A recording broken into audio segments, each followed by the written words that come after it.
Call this regular meeting council for Monday, March 19th, 2018 to order. And I need approval of the agenda. Councilor Kirby, seconder. Councilor Mackay. All in favor? Adoption of the minutes for March 5th, 2018. Regular council meeting. Regular council meeting minutes. Councilor Kirby. The council adopted minutes of the Monday, March 5th, 2018 regular council meeting minutes as presented. Second for that. Okay. All in favor? Any business arising from those minutes? None. There are delegations and approved. And Mr. Davey, you're welcome to our delegation table. See ya.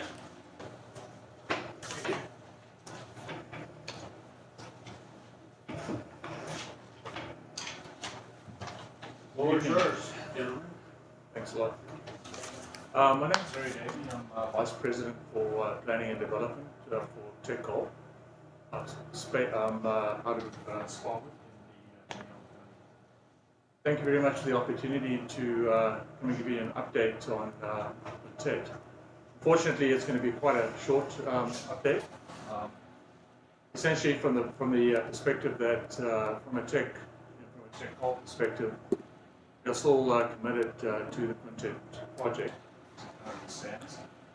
Essentially, at this point, what that means is that we're committed in order to meet our environmental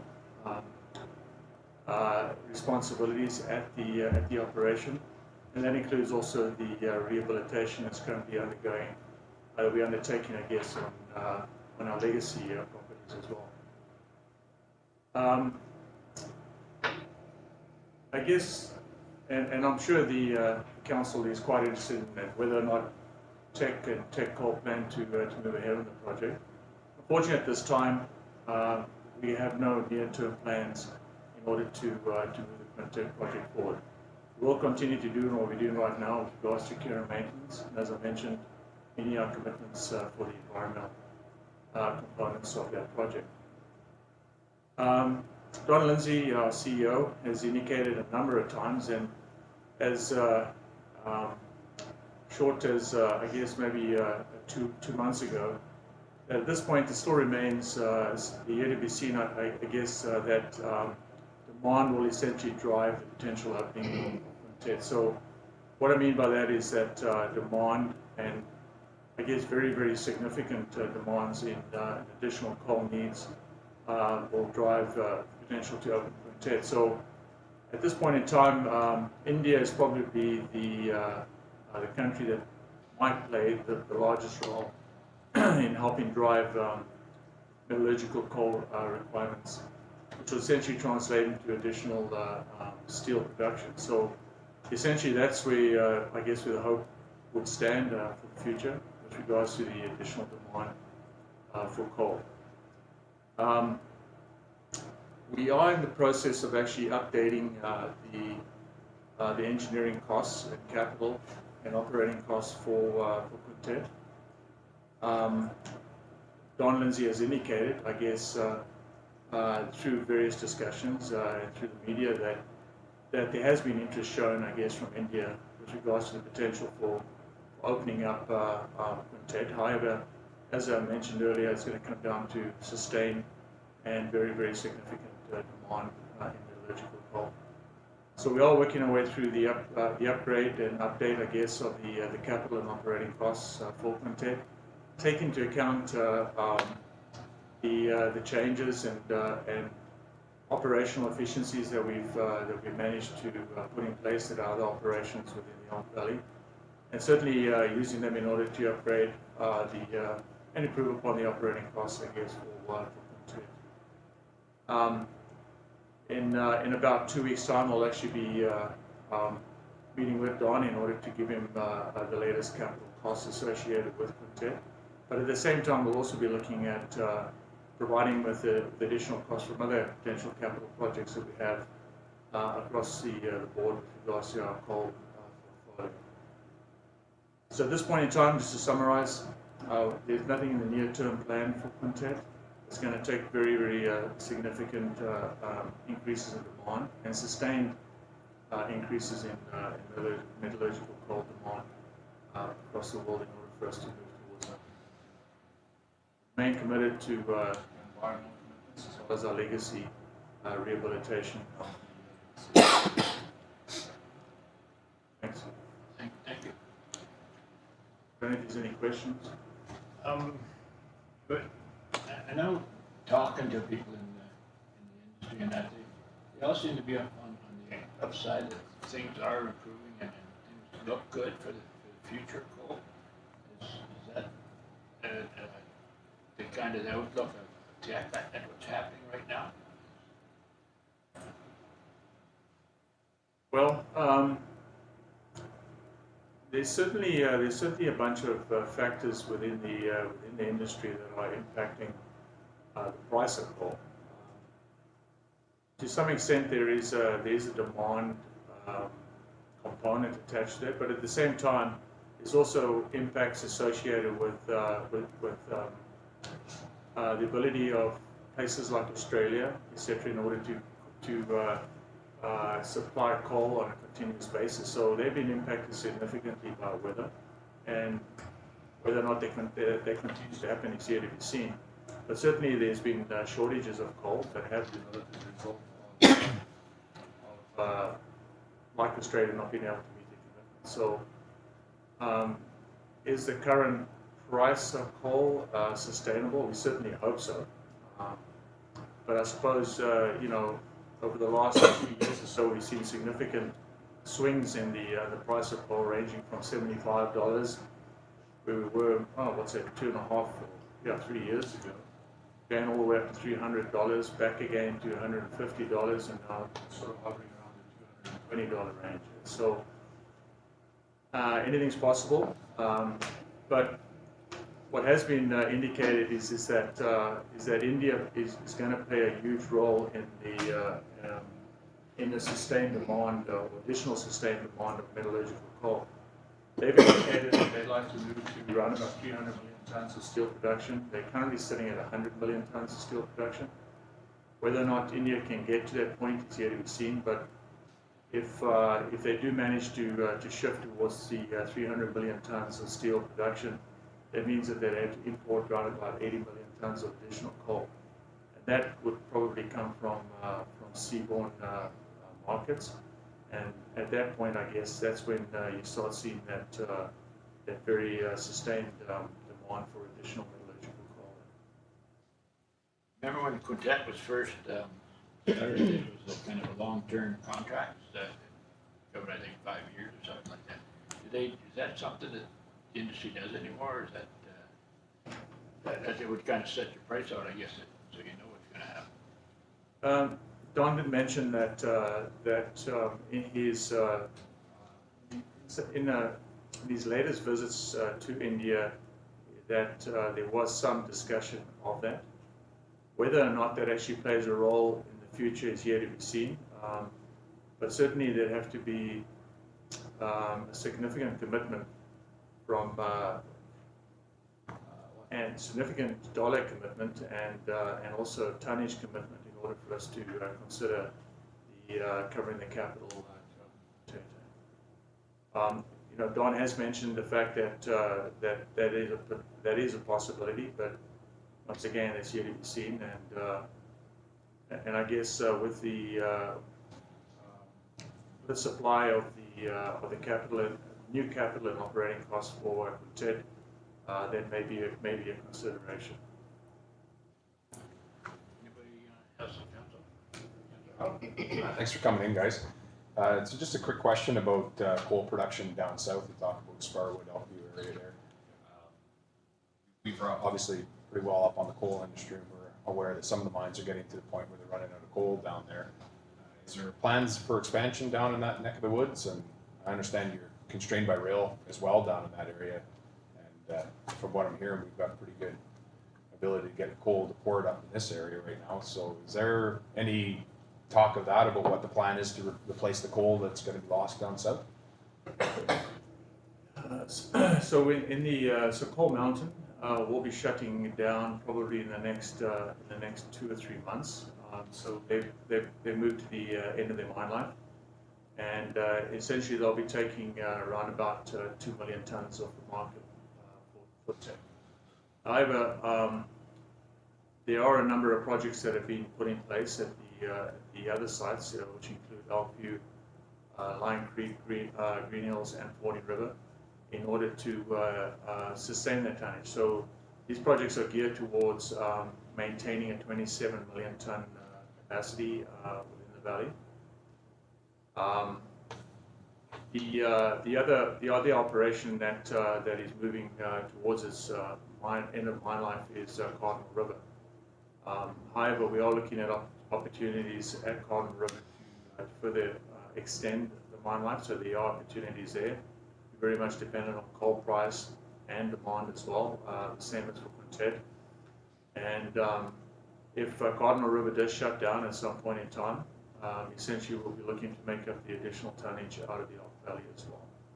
So we believe that with our current 4 operations, so Green Hills, Fording River, Elkview, and Lion Creek, will be in a position in order to maintain 27 million tons. Any additional tons above that, we'd have to step out to Quintet, an expansion or extension of the mine life at Cardinal River, and have a look at the other projects that we currently have on our portfolio as well. Thank you very much. Sorry, and then in your question about rail, certainly we do have challenges with regards to rail, both on the CN and on the CP side, and there's additional challenges, I guess, with regards to moving grain down to the coast as well. And in addition to that, there's also other impactors, maybe things like oil as well, moving that in the rail as well. So certainly there's a lot of challenges that the rail lines or companies are facing. But at this point in time, we still believe that we'll be able to shift our 27 million tons plan for 2018 down to the port side. Anybody else? Just with the added snow load and everything this year, are you confident that everything is going to be contained the way it should be? Sorry. When during runoff, everything's properly contained and you don't foresee any issues?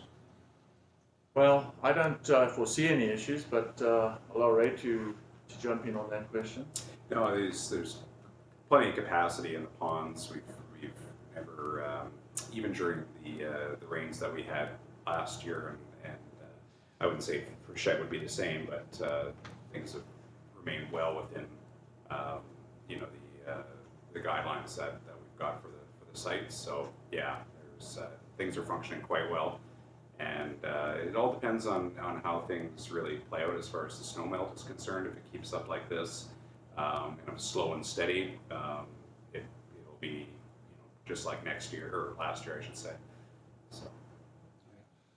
And it's whatever takes place in Australia seems to affect us. And the last time they went through a lot of flooding, as bad as it was for them, I mean, I think we kind of benefited by it. Do you see anything what's taking place over there right now that are similar, or? Well, you're quite right. When obviously Australia is having challenges, and largely weather-wise, certainly it has benefited the coal price significantly. The Australian, well, I guess the impacts through weather, the Australians are obviously putting in mitigation in order to prevent that from occurring. So I think the chances of them having significant outages as a result of weather-related issues, unless they're significant, I think they're going to diminish with time as they continue to apply mitigation into their properties and sites in order to lessen the impact of extreme weather events. Whether or not it happens this year or continues to happen in the future, I suppose is yet to be seen. Thanks. Councillor Casey. Thank you, Worship, and thank you, gentlemen, for coming to talk to us. Can you share with us what price of coal would have to be before you would be interested in reopening the mine?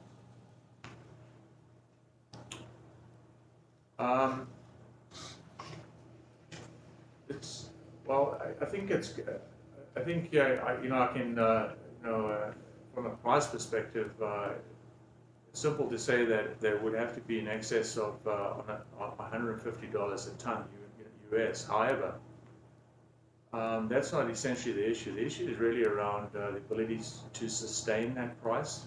That's really the critical piece. I guess the other part associated with it is the demand. So, and that has to be on a sustained basis as well. So, that's sort of the ballpark that would create maybe a break-even price or a situation for Quintet. However, there's a lot of other factors that would have to be taken into account before the property would be. And so, bearing in mind that that's just a price that looks at the basic operating costs. One item that's not placed within that cost is actually the repayment of the capital. And the capital would take, in order for us to repay the capital back on that, would take a significant or additional amount, further increasing costs in order for us to get to that point. So in terms of all of that taking place, in terms of the prices rising and so forth, still trying to get a flavor of, with all of the areas that you've mentioned that would have to be brought into line, what would the price of coal have to be? I mean, we're trying to figure out whether or not this is dead in the water, whether it's going to happen in the future.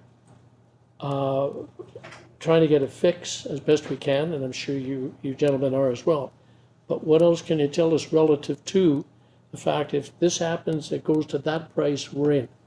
If it doesn't, we're going to have to wait. I'm trying to get more of a fix on that if it's possible. Well, I think it's public knowledge that the capital is in excess of $700 million, right?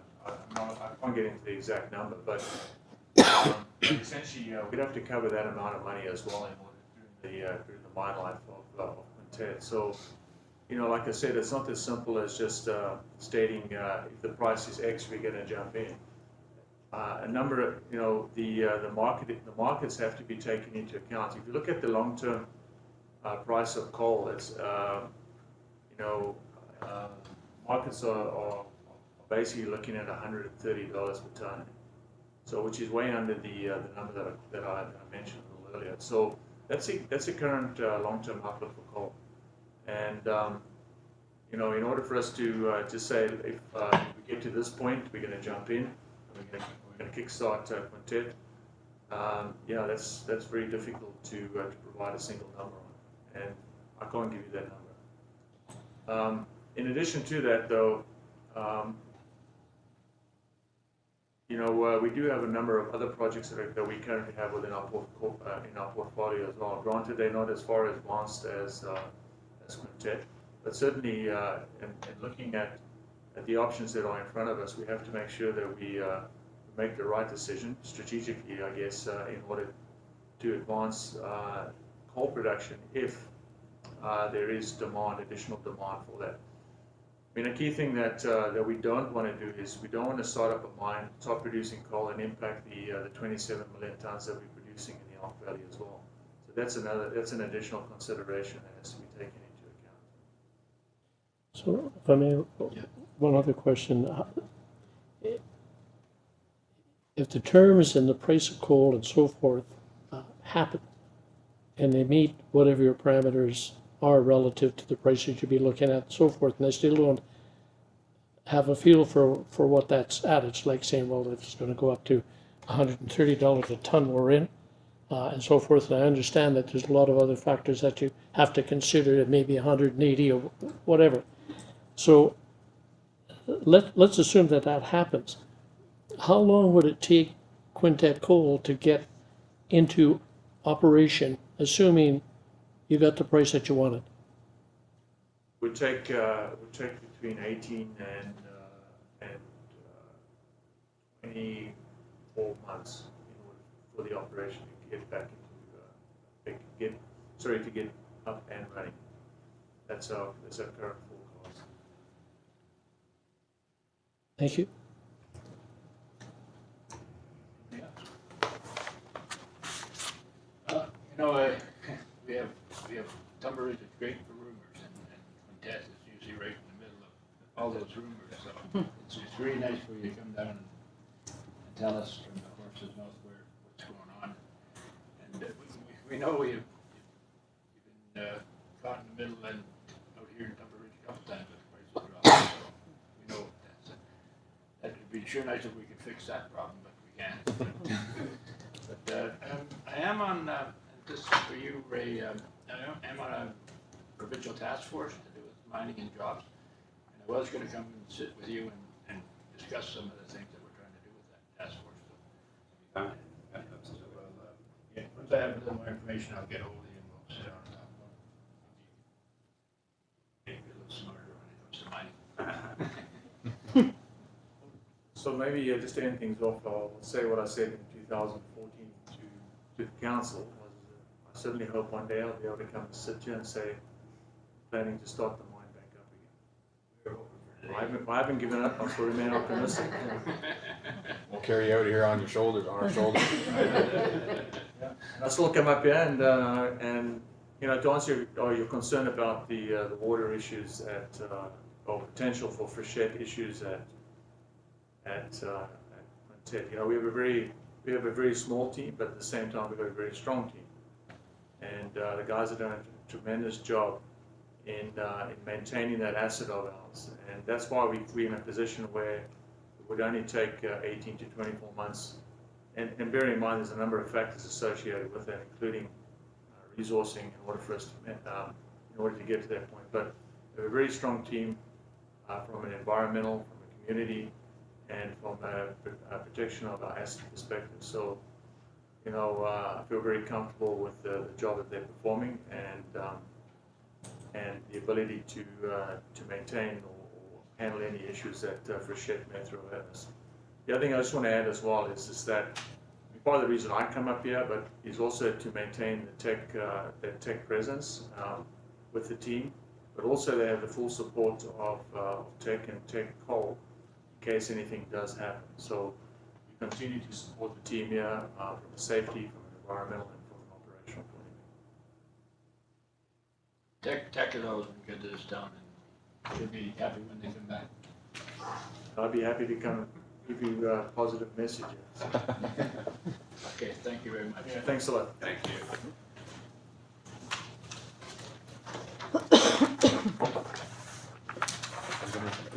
Five point two, Sherry.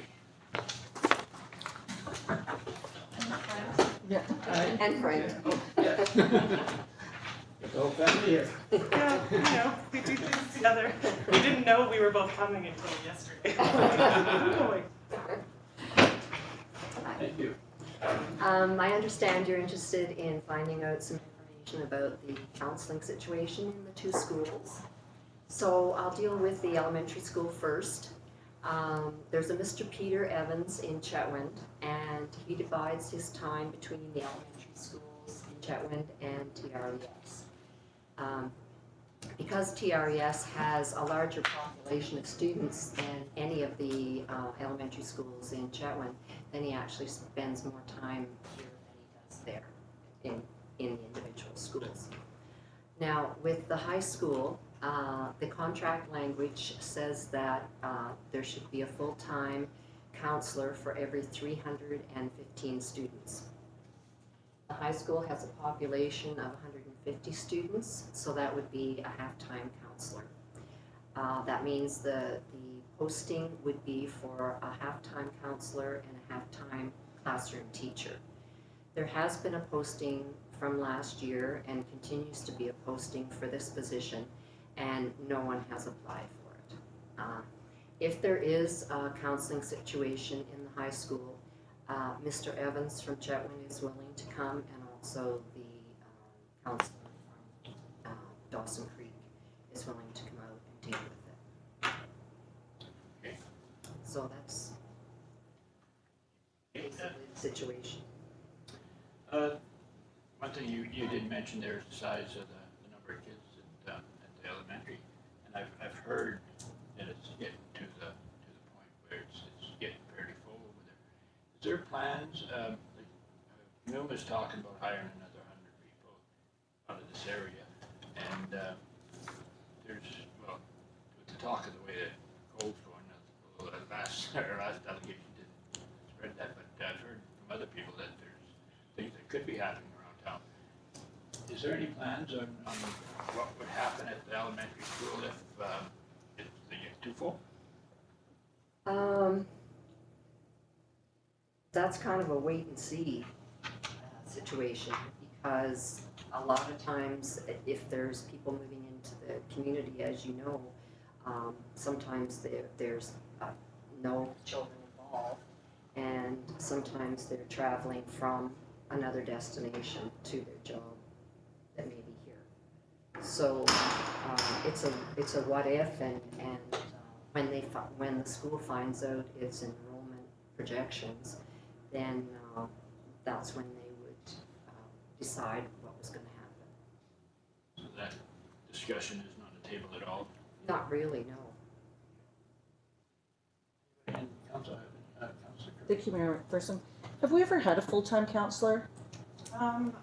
Possibly back in I don't even think when I first moved here, so I've been at that school for 19 years, that anyone has been full-time counselor. And it's not even, I mean, our issue, it's a BC-wide issue right now, that there's a teacher shortage crisis in the province of British Columbia. And when you start getting into specialty areas like counseling, in order to be a counselor in a school, you should be a teacher and a counselor, which is difficult to come by according to our contract language. Although, even if we had someone, I don't know, like people are working in schools this year on letters of permission, so that aren't teachers, even if we had someone who was a counselor who could do that, but we haven't even had that kind of person apply. Like, we would be pretty flexible at the high school to accommodate any kind of teaching that could go with that counseling position, because it's not that we don't want somebody, so. Yep. Thank you, Jan. And so what is the district's kind of plan moving forward to kind of address these issues of counseling and the teacher shortage?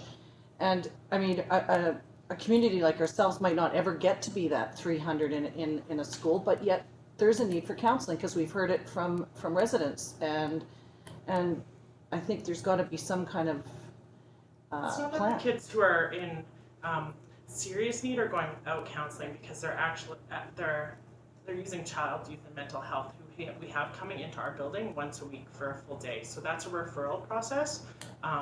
So anyone who is, so there is counseling available, just not through the school.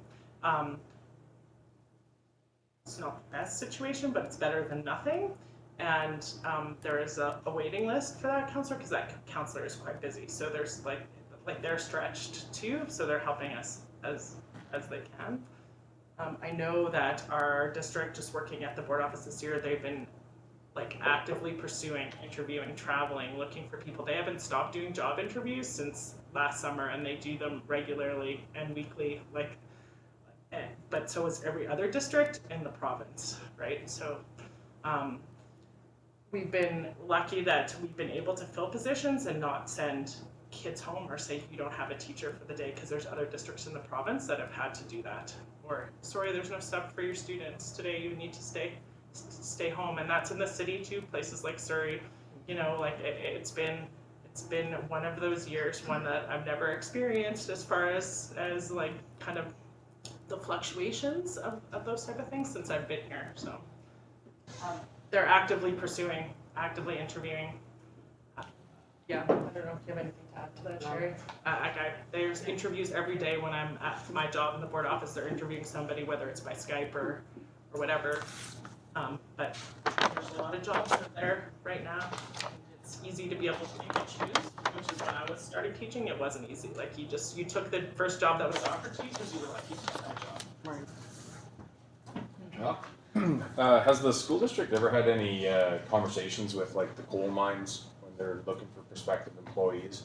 So perhaps you have a teacher who would come, they have a spouse that would like to have a job, and that would be a pull from the market?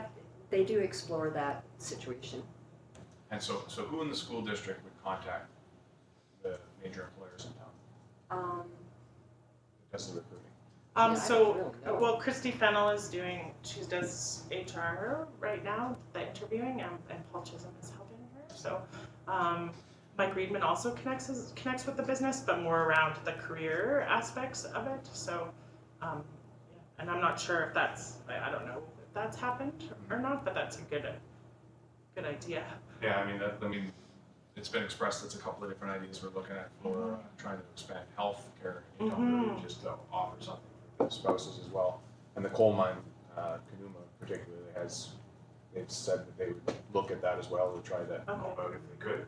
So that may be something for you guys to reach out to them as well.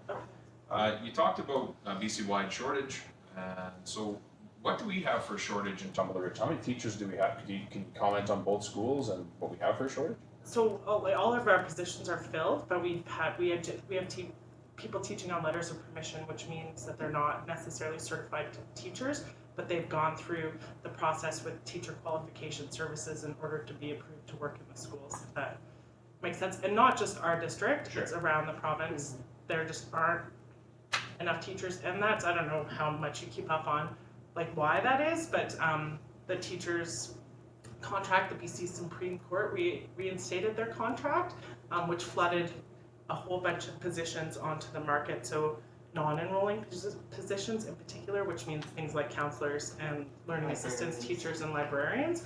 And so all these jobs came back out there, and it was like immediate. So you need to fill these positions. You have to meet these ratios of teachers to students, and there just wasn't enough.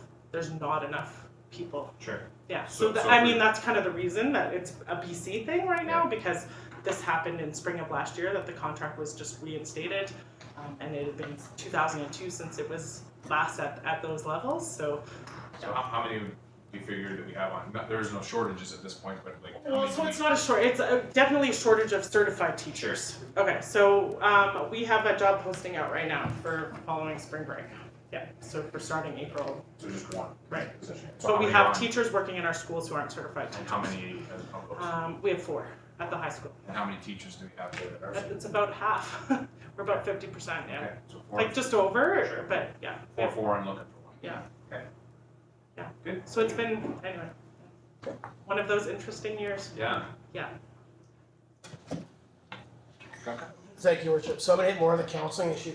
So the gentleman that comes up for the elementary school, how many days a week? Well, I couldn't tell you that. It's based on like percentage of time. So whatever, I don't know what his contract is, so I don't know what his percentage of time is counseling. But he shares it with the three elementary schools in Chetwynd and Tumblr.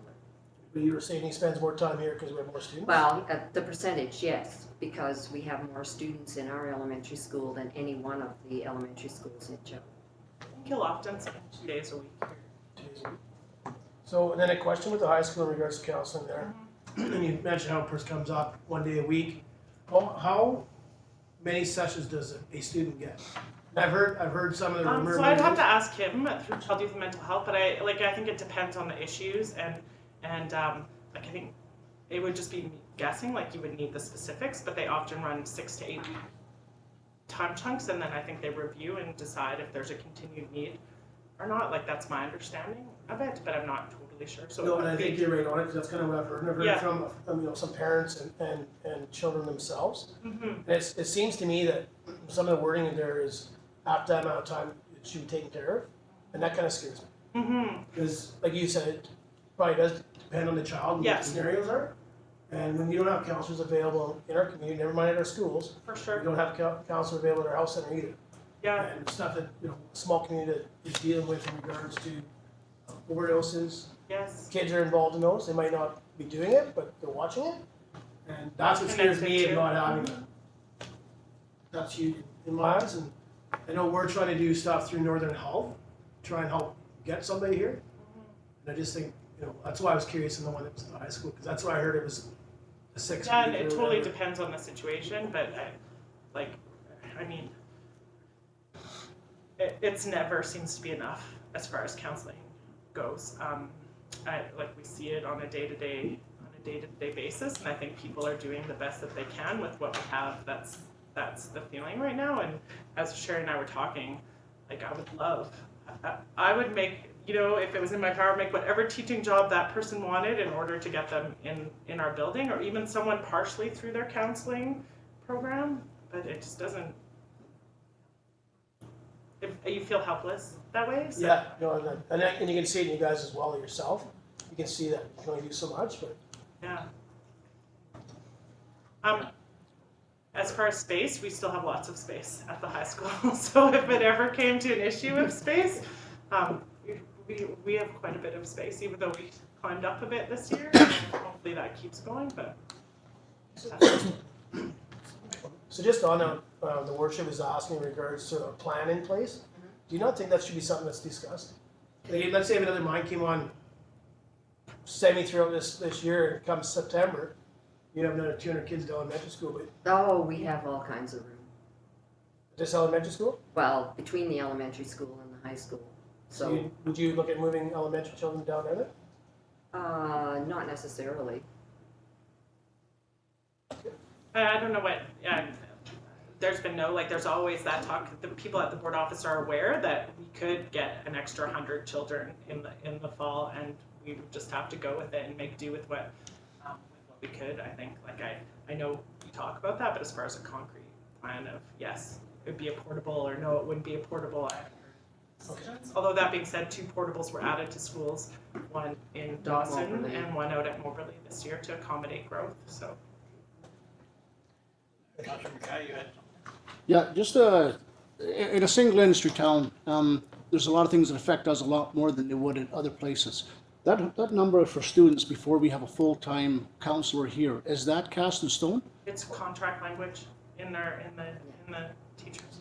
Teachers' contract. So our contracts are local, as in our school district. So there isn't a provincial contract. Every district has their own contract. So our language is actually is better than the provincial language as far as the ratio numbers. So yeah. So until contract negotiations happen, and if that was brought up again, then it could be negotiated. But So you couldn't see a need and then put a recommendation in that we need somebody here for So a 2 school months. could definitely see a need and increase, so that's just the base level, but it's seeing a need at the school, we could definitely put in more time than that. Funding, it comes down to so it comes down to being able to balance out. In a small school, you're often doing 1, 2, if not 3 different jobs, and that's just the nature of working in a small school. So like I said before, for example, we have 0.25, we've partnered among the other high schools for distributed learning to offer more flexible elective options like forensic science, some interesting stuff like that. So if we looked at a counseling job and we knew that their time needed to be flexible, then we could give them a piece like that in order to create flexibility in their job, so they weren't tied into a classroom where they had to be every day. So there's options along those lines. But the school could increase that if they had the funding, if they had the money to do so. So does that? Okay, and that's just leading up to the question I had. This funding depended on the amount of students. I mean, I can see that Prince George, there's a couple of schools out there, 1,200 kids, 1,400 kids, whatever it is, works very well. It doesn't seem to work in small communities where your funding is really limited and you're running into the same problems as we are. Any flavor of changing that? So the funding formula is being discussed provincially right now. Yeah, good. I So- hope something does happen. So and open for input. So we've been asked to give input on a variety of pieces of the funding formula. So I don't know when or if or what, but it's being discussed. Yeah, because you get funded per student. Right. So. And we can see it in fully furnished shops, where they walk in, and definitely not the shops that I went to when I was in school, Right. because they had everything, and it's just unfortunate that that larger center, granted. Yeah. One last question. If you've and I'm not belittling anybody. I know that some of the teachers that are filling, or some of the people that are filling in are doing an excellent job. But if you require 4 teachers, why we have 4 postings up? So and that's something that they're talking about too, about continuing to keep postings out while we fill them on an interim basis. So that's something that's been discussed as well. There literally hasn't been like what was happening in the summer and into the fall is that you would interview someone, go to offer them a job, and someone else would have offered them a job within the half an hour since you talked to them last, and they would have taken that job. Like that's how quick the turnaround was on the interviews, and the sheer amount of jobs that were out there. So at some point, you need to make a decision between having some consistency and between having some uncertainty, and having a sub rotating through a job as you have it posted every 3 days, or putting someone in there to try and build something into it. Because at some point you need to look at the bigger picture. And for sure, we would love to have. It's typically we have one person working on a letter of permission, and that's because there's other qualifications there that make him the right person for that job. But it hasn't been that kind of year. So I really feel like we're lucky that we have somebody. So I said we have this job coming out right now, but programs are ending right now too, right? So like people are finishing up university and with education degrees. So we may be lucky and have somebody. I don't have a great answer for it. It's just what we've lived with this year and what everybody has lived with. So. Well, I'm just gonna finish up by saying, like, it must be like keep putting your fingers in the hole in the dams, or try and keep everything going. So. A bit like that, and trying like meanwhile it's there's 150 kids and everybody's working as hard as they can to try and make the best of the situation. Okay, thanks, John. Thank you, Your Worship. How are your classroom sizes running? Are they running at max or? Well, our younger grades are running at max, so our grade 7, 8s, 29 and 31, I think. So it's a maximum of 30 in those classes. So even up through into grade 10 now, we're up at around 27 kids, which starts making me nervous because, like you mentioned earlier, you never know who's going to show up. You show up with 5 kids, you're at 32, and you're like, what do we do with that? Because we offer one class per grade, really, like one math N or whatever. Our grade 11s and 12s are small. Our graduating class this year is still only 16. Yeah, so it might not matter if you can fit more students in. Are you going to have the teachers to, really to? Well, and they're working, like, honestly, they're interviewing all day, every day, as much as they can, looking for people. But those interviews aren't necessarily all certified teachers, because our sub lists are short too. For example, our support staff come in and support our students with learning needs, as well as other things. There's no subs on that list right now. So if someone is away for the day, there's no one to fill in their position. And I know we're not unique in the province, so. Yeah. That, we've dealt with this with nurses and now teachers, which I wasn't sure until today, but, with our economic development, John has developed a package that to send out to people that tell them all about Dunbar Ridge, and because a lot of people don't know what we got here. Mm-hmm. Maybe that's something you could get hold of him and arrange, because I know he does it with the nurses. Right. If the nurses thinking about it, that we send that out and they get to know what Dunbar Ridge is all about. You think we like to think we're nicer than most places, so Yes. you might sway them. Yes.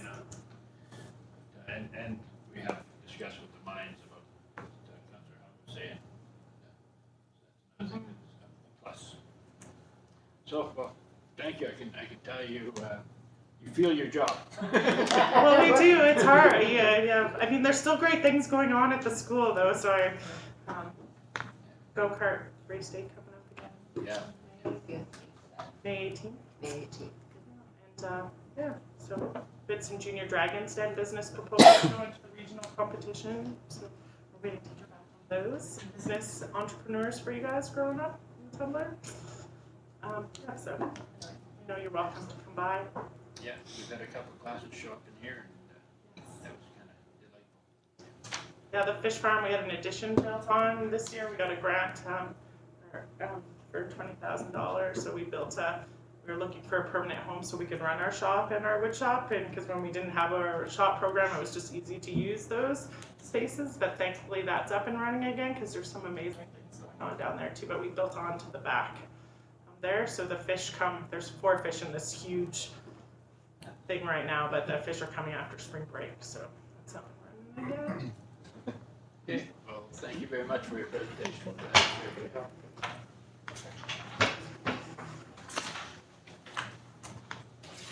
Okay, we'll go to correspondence, 6.1, Northern Lights College, invitation to Chetwynd award ceremony.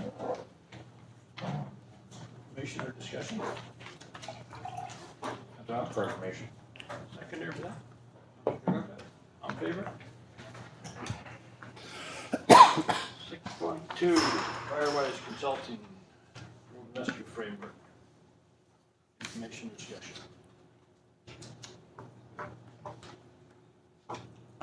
Guy? Yeah, just a little bit of a discussion there. I'm just wondering if, Sorry. sorry. Seconder for that, Councilor Hopper. Go ahead.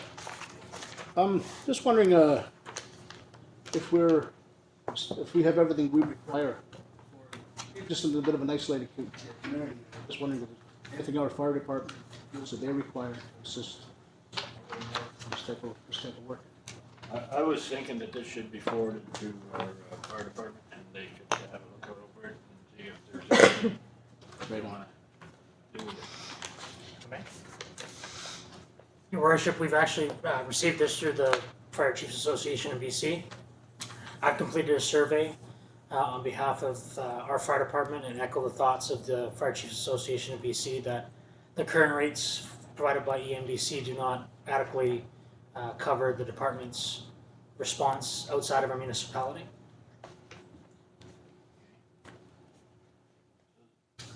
To Councillor Mackay's question, we do have everything that we require in terms of training, in terms of funding through the municipality. We don't require anything like that, just the reimbursement rates through EMBC are just lacking. So could you put together a response to this letter and what we see as what's needed? And we'll send it off as something from the district. If you wish. That'd be good. Good for that? Okay. Anything else? Okay. Thank you. 6.3, update on the working group on responsible conduct. Information or discussion? That's great. For information? Seconder. Councilor Guy, all in favor? Okay, no bylaws, new business, library board appointment. Have a recommendation there? Councilor Kirby? Recommendation that council appoints Lisa Allen to the Tumble Ridge Public Library Board and that council appoints Amber Bell to the Tumble Ridge Public Library Board. Seconder. Okay. Discussion? Why do we do these recommendations? Why do we take these on? Aileen, can you help me out with that? Yes, Your Worship and Council and Councillor Howe. We must do this because the library is a municipal library and that was done by bylaw. And so whenever they have filled vacancies on the board, they must be appointed by council, through council. So are we able, are we able to get more information about the people that are on the board? I've read through the resumes, but I don't see some particular items in there that I would be looking for to accountable people. Is there? I know it's always been common practice that these people come in, sounds good, approve them, move on, but in the interest of trying not to doing better background checks. I understand, Councillor Howe, and I believe the process is the applicants come through to the library, and the library board will screen them and pass them through to council. I mean, we see And I'm similar not sure what the things. screening process is. And we see similar things with the community forest as well, right? The community forest comes in and we have to approve those people as well, so. Just for myself, I'm just not comfortable with the process, and so I'm going to be voting against it. Just need a little more information on it. Anybody else? All in favor? Opposed? Passed.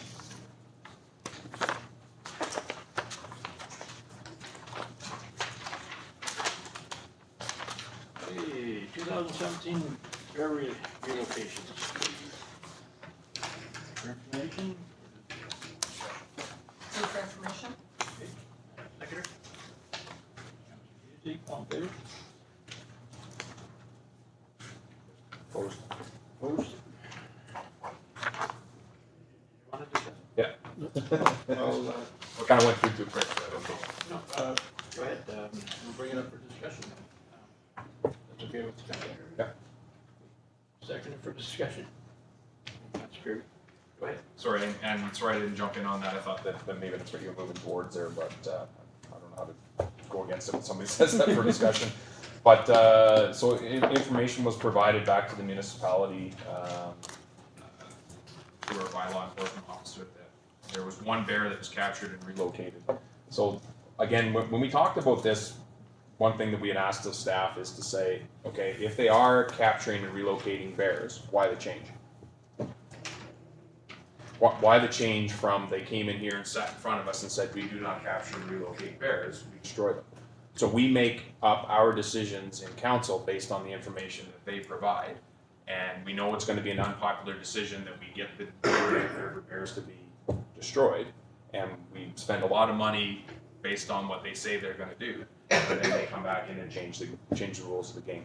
To me, I have a bit of an issue with that, and I just like follow-up from conservation on why they do that. They say we're gonna destroy any bear that we pick up, and then they go and relocate. So should we expect more relocations next year? People would call in a lot more often if they knew that the bears could be relocated. You know, it changes the game.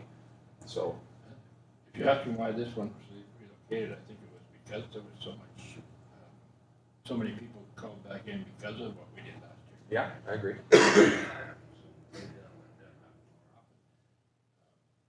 What you're asking is, they said that they terminate them Yes, rather than they said they don't relocate anymore. It doesn't work, is what they said. yeah. And so I just don't understand, like, when we make a decision based on the information that comes from the experts, from the conservation officers, we spend taxpayers' money based on the information we get from them, and then the next year they come in and they say, sorry, we relocated. So if we could relocate all the bears, maybe we'd get a lot more people calling in. I know people don't call in some people don't, because they're worried about destroying the bears. But we're able to now go on record and say, we didn't destroy any last year, we actually relocated every bear that we had an issue with. Here it is. Didn't kill any. I think we should have the CEOs come back in and talk again.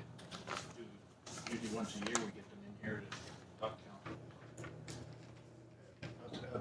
Take a motion to do that. Casey, did you? I would certainly make the motion, Your Worship. As I recall, when we had the conversation, people in here, the experts on this, they certainly left me with the impression that in terms of relocating bears, black bears should be destroyed because they'll always come back. It's a different story. So in terms of inviting someone from the relative department to come in and talk about that, I think is worthwhile as well. Okay, so you second that. Yep. Okay. Any more discussion on that? Well, I'd just like to say, I think that's probably the thing that happened last year is grizzlies are treated different than black bears. And I think they, if it hadn't been black bear, they might have just terminated it. But that leaves the argument, if it's good enough for a grizzly, why isn't it good enough for a black bear? And you know, I understand where you're coming from, and I understand what you're saying. I think it's our efforts through the community involvement to get this to the forefront. But perhaps there was some type of a decision in government that said, no, we are not going to destroy grizzly bears. You can't hunt grizzly bears anymore. Yeah. So perhaps before they put the ban on hunting grizzly bears, they decided any that we capture, we are going to relocate. And that's something, if that's coming from conservation officer, they need to come back and let us know that's the plan. So. Okay. So, everybody okay with that? All in favor of calling them in again? Opposed? Passed. Okay, volunteer appreciation event. We had this discussion, and I think this is just a recommendation from that discussion. Councilor Kirby, Thank you, Your Worship. I'll move the recommendation as presented. seconder. Councilor Casey, any more discussion on it? All in favor? That takes us to the Tunbridge Public Library. We have a report from the library. Information and discussion.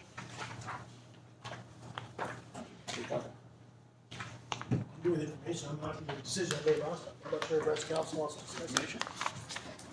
Seconder for Nathan? Any, all in favor of information? Opposed? You want to discuss it? I wanted to maybe make a few points here. Just, I mean, we're looking at a group that, go ahead. Well, I did it once already, so we'll do it again. Seconder for I should have been discussion. quicker, sorry. Councilor Kirby. Go ahead.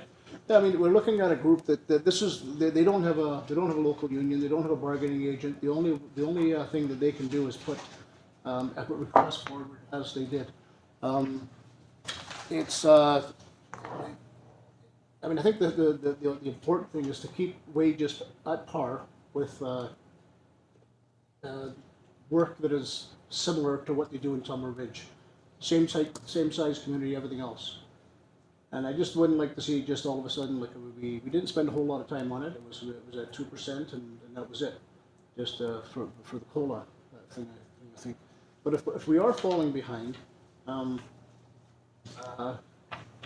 got a concern with that based on the fact that, this library goes over and above what a lot of libraries do. They provide, in some cases, essential services when times get hard. You don't see a lot of libraries offering those type of services. And for that, I don't know what the wage scale should be, really, but I would like to see something, maybe if staff could investigate and just take a look at the type of work and how that's comparable with compatible size communities, and just see where we compare. Well, I gotta say, the motion that we made back, that was to have staff come back with a report. This isn't a staff report. So I have an issue with that, but, also, I went and looked at the stats, the comparisons, which is what I wanted to see, and the numbers that were supplied by the library. I don't think we are behind. I think we are right where we should be. And, yeah, they do put in more hours than all the other libraries, but maybe that's something that should be looked at if they've got a problem there. I'm not sure that that's, I like what the library does, but they over and having more hours than everybody else. I think libraries in other towns work pretty good too. So I'm pretty happy with what I saw from the comparisons. That justified my mind. Yes. The only concern really is the fact that there's a lot of work that takes place at this library that doesn't in some of those same areas we're comparing them to. I guess that would come up in a staff report, because that's what we asked for from council, and we haven't received that. This report is from the library. So the staff report hopefully will do comparisons in what they do and everything. Do you have a timeline on that report, or is that something? No, I don't know when it's the start of. Do you have anything you can add to that? What's happening? Possibly in about maybe the next regular council meeting.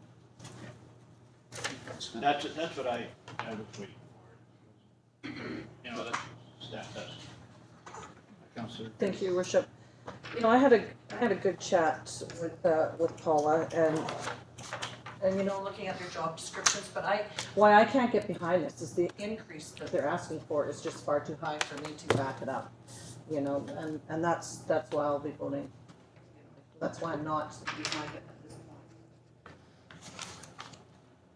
So we have already made a decision of where we're going with this, and I'm happy myself to stay with that. So we'll wait for the staff report, and if there's a change there, then if there's we'll talk about it. Are you okay with that? Okay.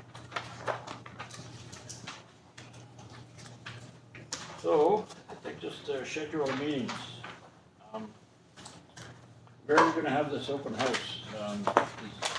Do you think? I know how you suggested the downstairs research center. Do you think that's big enough?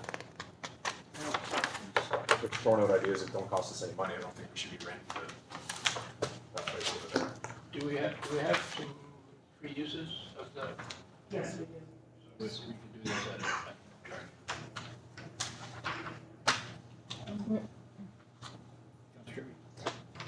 just wondering if we could do it here at Town Hall. I think this is bigger.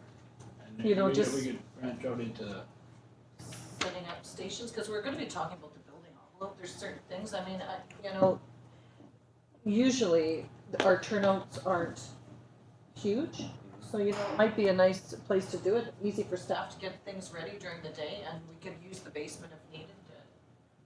It's just another option to think of. is that something that we could look at? Definitely could. So I floated an email around to y'all about, changing the name of the town hall meeting. The reason being, I think town hall meeting is a portrayal of the federal government. The federal government says we'd like to do a town hall meeting to kind of bring it back down to the people. When we call it a town hall meeting, this is a town hall meeting, and we get 4 people to turn into it. So to me, if we could come up with a better name for this one to try something, and unfortunately having it at town hall doesn't give you the, it seems like it's going to be the exact same type of meeting that this. So that's why I thought, over to the big center was good. That was probably the best attended one that we had. And maybe it's because people just wanted to see the new big center or whatever, but that's my take on it. That's why I don't like the word, town hall meeting, or we could call it community event or some type of thing, but it's just something to think about. If we want to get more turnout, maybe we just got to change the name of what we're doing. Makes sense, if we call it a town planning meeting or something, Yeah. Figure they can have some input into the planning of the town. Sounds great. Thank you, Worship. I put the idea out there of, after sitting in a communications webinar, is that one of the mayors said that he uses the slogan, let's talk, in the speech bubble. And so it's like, meet with council, like, let's talk, and then you list what you're gonna be talking about, so that, they see what's happening, and it's just another way of engaging. Yeah. So, they had, people were engaged with that, so that's one way we could do it. And I didn't quite understand your email there, so it's the same meeting, just It's it's just- advertised. Yeah, it's advertised as Let's Talk, building envelope, fire hall, recycling, whatever your topics choose, and it's just, it's presented in a poster, in a speech bubble, and it's just, I think I forwarded some material to Ms. Torvalds, so that's just the one idea I brought On forward. a poster, it would say, let's talk, and And then it says, what we're yeah, gonna talk about. right. Makes sense. Anything else? The topics, is that a, Yeah, I nodded. pretty wary over here. But, so the topics will be listed on that page, what's for discussion, or is it just an open forum? No, it's let's talk and then talk, so that's right, that counts for everything. Yes. Do we need a motion for that, or just a kind of directive to, No, we just need clarification or a decision as to where you wanna hold this meeting. We can do the rest. I've got no problem with it in here, I think it'd be bigger than the big center. I like the big center, but it is kind of small when you get stations to pick it up around. So what do you think, town hall? Sure. Try it. Never try it. When we go with the let's talk logo then? or- Yeah, and I'm posting it, let's talk. Yes, and we are fortunate now that we have a graphics designer on staff, so in-house, so we'll, and I've already broached the topic with her, so she's, yes, all over it. So I guess we're kind of like let's talk. Mayor and council invite you to a meeting of open discussion. Topics for tonight are, and then Yeah. something like that. And then that's why it's always called the let's talk meetings or whatever. And it might catch on. Like, better to try what we're doing. It's not working. So Yeah, it's usually like council presents Let's Talk, and then your ideas, yeah. Right on. Okay. Okay, so we got that figured out. Anything else on the scheduled meetings?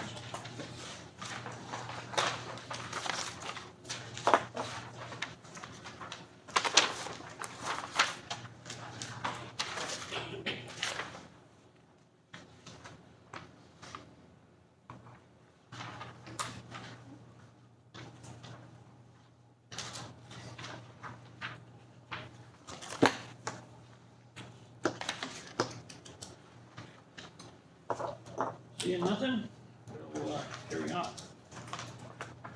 No notice of motions, council's business. Anybody have anything they want to share? No. One thing I've got, just come to my awareness that this rotation of acting mayor wasn't kind of interred. So I thought just to the end of this term, which we haven't got many months, I was going to make Councillor Casey acting mayor. If it's okay with council, no one's got any objections to that. He's approved say you do it, so that's what I'm going to do. And I'll be gone to Ottawa here for the next 4 days, so that's on the G thing. So I also, do I need a motion on the trip to Ottawa? I don't think so. Or is Because it's been it, covered with everybody the- kind of approved it on the? It's been covered, I believe, in a previous, approval for coalition meetings. Right, it's actually not a coalition, thing. All the mayors from up here, other than Merlin, are going to it. Oh, okay, so maybe then we need a motion just to approve your trip to Ottawa. Whose expenses, travel expenses. Councilor Kirby? I'll make that motion. Got it? Any more discussion on it? All in favor? Opposed? Passed.